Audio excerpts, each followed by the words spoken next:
Hello students, स्वागत है हमारे यूट्यूब चैनल RG24/7 पर। दोस्तों, आज हम जानेंगे क्लास 6 NCERT सोशल साइंस सामाजिक एवं राजनीतिक जीवन में लेसन नंबर 3, जिसका नाम है सरकार क्या है, और इसमें पार्ट 2। तो आइए देखते हैं इसमें आगे। सरकार एवं कानून। सरकार कानून बनाती है और देश में रहने वाले सभी लोगों को कानून मान्य होते हैं। केवल यही वह तरीका है जिससे सरकार काम कर सकती है। सरकार के पास जैसे कानून बनाने की ताकत होती है, वैसे ही ताकत कि लोगों को कानून के लिए बाध्य करें। उदाहरण के लिए एक कानून है कि गाड़ी चलाने वाले के पास लाइसेंस होना चाहिए। अगर कोई लाइसेंस के बिना गाड़ी चलाते हुए पकड़ा जाए तो उसे जेल की सजा काटनी पड़ती है या फिर जुर्माना भरना पड़ता है। किसी दूसरे कानून को लेकर यह विचार कीजिए कि लोगों के लिए उसे मानना क्यों जरूरी है। अपने शब्दों में आपको बताना है। सरकार जो कार्यवाही कर सकती है, उसके अलावा अगर लोगों को लगे कि किसी कानून का ढंग से पालन नहीं हो रहा है तो वे भी कुछ कदम उठा सकते हैं।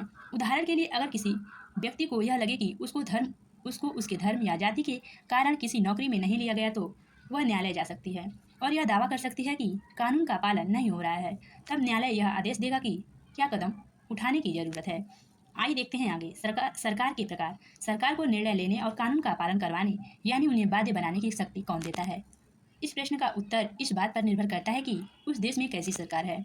लोकतंत्र में तो लोग ही सरकार को शक्ति देते हैं। लोग ऐसा चुनाव के माध्यम से करते हैं। वे अपनी पसंद के नेता को वोट देकर चुनते हैं। एक बार चुन लिए जाने के बाद यही लोग सरकार बनाते हैं। लोकतंत्र में सरकार को अपने निर्णय एवं उठाए गए कदमों का आधार बताना होता है और सफाई देनी होती है।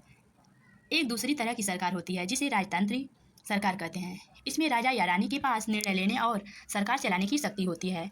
राजा के पास सलाहकारों का एक छोटा सा समूह होता है जिससे वह विभिन्न मुद्दों पर चर्चा कर सकता है। अंतिम निर्णय लेने की शक्ति उसी के पास रहती है। लोकतंत्र के पास राजतंत्र में राजा या रानी को अपने निर्णय के आधार पर नहीं बताने पड़ते हैं और न ही अपने निर्णय की सफाई देनी पड़ती है। आइए देखते हैं आगे। लोकतांत्रिक सरकार। भारत एक लोकतांत्रिक देश है। इस लोकतांत्रिक व्यवस्था को पाने के लिए हमने लंबी लड़ाई लड़ी। संसार में और भी कई देश हैं जहां लोगों ने लोकतंत्र लाने के लिए संघर्ष किए। ऊपर बताया जा चुका है कि लोकतंत्र की मुख्य बात क्या है, कि लोगों के पास अपने नेता को चुनने की शक्ति होती है। इसलिए एक अर्थ में लोकतंत्र को लोगों का शासन होता है। लोकतंत्र में मूल विचार यह है कि लोग नियमों को बनाने में भी भागीदार बनकर खुद ही शासन करें। आज के समय में लोकतांत्रिक सरकार को प्रायः प्रतिनिधित्व लोकतंत्र कहते हैं। प्रतिनिधि लोकतंत्र में लोग सीधे भाग नहीं लेते हैं, बल्कि चुनाव की प्रक्रिया द्वारा अपने प्रतिनिधि को चुनते हैं। यह प्रतिनिधि मिलकर सारी जनता के निर्णय लेते हैं। चित्र में देखिए, मतदान के समय मतदाता की उंगली पर स्याही से निशान लगाया जाता है ताकि वह केवल एक वोट दे सके। ग्रामीण मतदान केंद्र का दृश्य। आइए देखते हैं आगे। सामाजिक एवं राजनीतिक जीवन। लोकतंत्र में लोगों की भागीदारी उन निर्णयों को लेने में महत्वपूर्ण है जो उनको प्रभावित करते हैं। क्या आप इससे सहमत हैं? अपने जवाब के 2 कारण लिखिए। क्या आपके यहाँ जिस प्रकार की शासन व्यवस्था है उसके स्थान पर आप कैसी शासन व्यवस्था चाहेंगे और क्यों? अपने शब्दों में आपको बताना है। नीचे दिए गए कथनों में जो गलतियां हैं उन्हें सुधार कर लिखिए। राजतंत्र में देश के नागरिकों को अपनी पसंद का नेता चुनने की छूट होती है। लोकतंत्र में एक राजा के पास देश पर शासन करने की संपूर्ण ताकत होती है। राजतंत्र में राजा या रानी द्वारा किए गए निर्णय पर लोग प्रश्न उठा सकते हैं। आइए देखते हैं आगे। आजकल कोई भी सरकार अपने आप को तब तक लोकतांत्रिक नहीं कर सकती जब तक वह देश के सभी वयस्क नागरिकों को वोट देने का अधिकार न दे दे।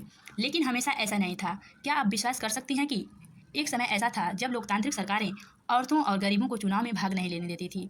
अपने शुरुआती दौर में सरकारें केवल उन्हीं पुरुषों को वोट देने देती थी जो पढ़े लिखे थे और जिनके पास अपनी संपत्ति होती थी। इसका मतलब था कि औरतों और गरीबों और अशिक्षितों को वोट देने का अधिकार नहीं था।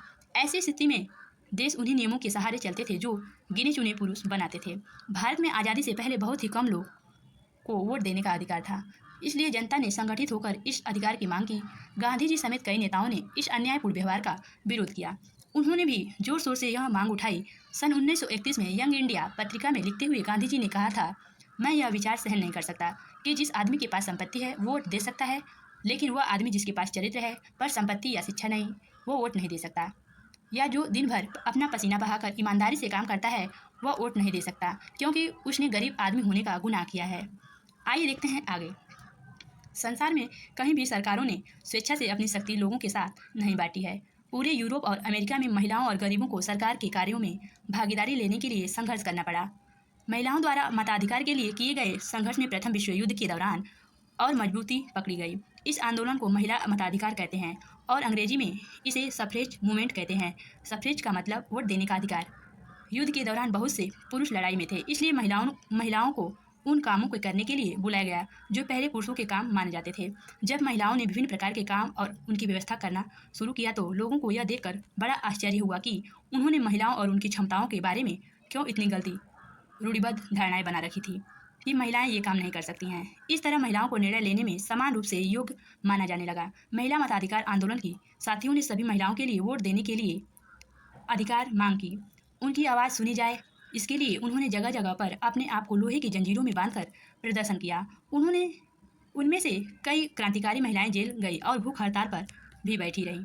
अमेरिका में औरतों को वोट देने का अधिकार सन 1920 में मिला, जबकि इंग्लैंड की औरतों को यह अधिकार कुछ सालों बाद सन 1928 में मिला। धन्यवाद दोस्तों। इस क्लास की अगले लेसन की जानकारी हम अगली वीडियो में देंगे। अगर वीडियो पसंद आएगी तो लाइक शेयर सब्सक्राइब कमेंट करके जरूर बताइएगा। तब तक के लिए धन्यवाद। जय हिंद, जय भारत।